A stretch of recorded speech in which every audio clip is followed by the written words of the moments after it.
14 तारखेला फलटणमध्ये जाणार असं शरद पवारांनी म्हटलं। शरद पवारांकडून रामराजे निंबाळकरांच्या पक्षप्रवेशाचे संकेत देण्यात आले। तर रामराजे नाईक निंबाळकरांशी मी बोलणार आहे असं अजित पवार म्हणाले। कार्यक्रम झाला, निघायच्या वेळेला आणखी कुठूनतरी फोन आला आणि त्यांनी हट्ट केला की इंदापूरला चालला आहे, 14 तारखेला आमच्याकडे आलंच पाहिजे। काय कार्यक्रम आहे म्हणजे इंदापूरला तोच आमच्याकडं, म्हणजे कुठं ते म्हणजे फलटणला।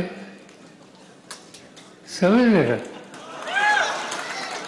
की आता याच्यानंतर फलटण झाल्याच्यानंतर जवळपास 1 महिन्याचे सगळे दिवस रूप झाले। मोठ्या प्रमाणात लोकांच्या मनामध्ये निर्णय आहे की एकत्र आलं पाहिजे, परिवर्तन झालं पाहिजे। एक मिनिट, रामराजांनी मला काल फोन केला, त्यांनी मला सांगितलं मी मुंबईला येतोय, ते आज मुंबईला गेले। मी आज रात्री जाऊ शकणार नाही, पण उद्या अर्ली मॉर्निंग मुंबईला जाणार आहे, त्यावेळेस मी त्यांच्याशी बोलणार आहे।